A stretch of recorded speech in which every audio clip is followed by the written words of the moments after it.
Hello, Jed Gottlieb from the Boston Herald, another Guestlisted guitar, this time with Sarah Borges. How are you? I'm good, how are you? I'm very well. We're going to talk a little bit, I guess, if it was like 1973, I guess people would say that you were a country artist. Okay. But now maybe they call you Americana, roots, rock and roll.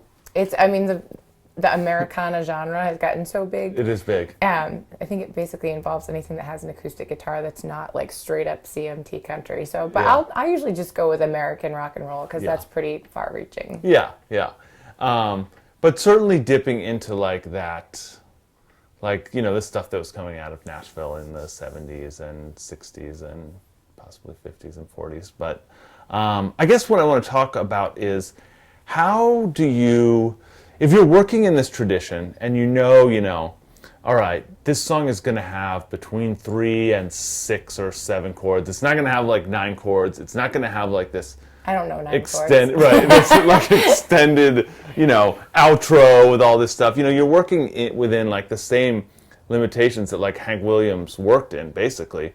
How do you make the song feel really like new and fresh? Is that hard? Seems hard. Yeah, well, I guess it's hard. Luckily or unluckily, I'm not a wildly skilled musical theory person, so it's like I know the basic chords without a capo, but then you put a capo on and I have no idea what the chords are, which is shameful at 37 years of age. But so I'm kind of guessing as I play, and so that gives me a lot more movement because I don't know what's going to happen next.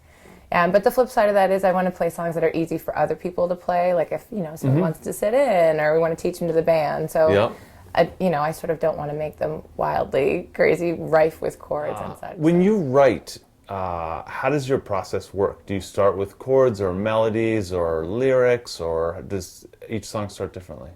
I usually start with chords, and then I make some weird vowel sounds. It's why it's so hard to write with other people, because you make the stupidest noises. And then I try to think of some cohesive. What do you mean? You make like this weird... You're like, and then you sort of think of what word fits that sound. Yeah. And then you come up with some line that's okay, and then you have to build around that. So the chords start first, then sort of the melody part, and then the words are probably the last part. I probably go back to the words over and over again.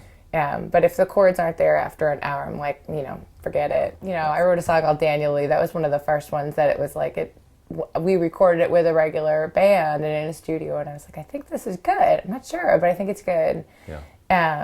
And any song that I write that I can remember the next day without, this is before the advent of cell phone voice message thing or whatever, that if I can remember it the next day, I figure it's probably okay. Yeah. But it's 2 chords. Really? The verse is just really 1 chord, and you sort of add another note on top. But late last night I was trying to stop for a spell. Some came on me, I think I didn't feel so well.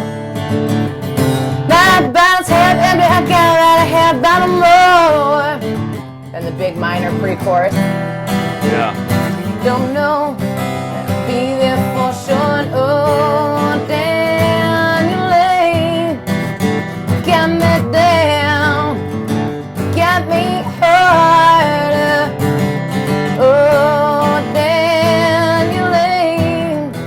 Do you notice a lot of difference in your chord progressions, or is it more sort of in just like the delivery and the melodies?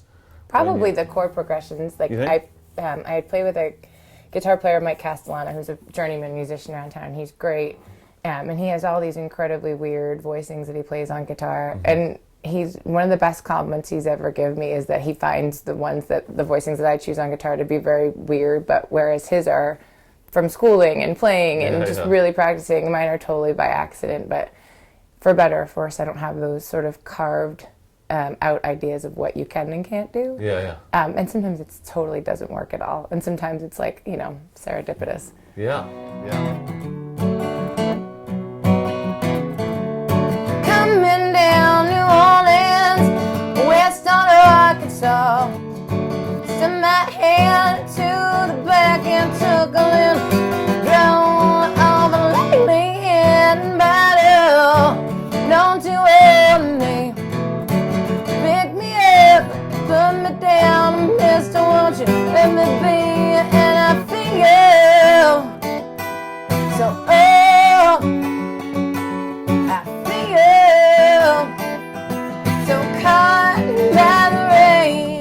you have advice for people that are, trying to write songs? Don't do it. Don't even try. Just don't even start. It's such a mess. Oh, advice for people that are trying to write songs. I guess so. Now I started doing this probably 14 years ago, professionally. And I've had a kid and gotten divorced and, and been on tour a lot. No one cares if your lyrics are stupid. You're the only person that thinks they're stupid. Don't worry about it. It's not a big deal. It's just band. Yeah. I was so self-conscious for like a decade, and I think I'm finally over it. The snow, it may continue through the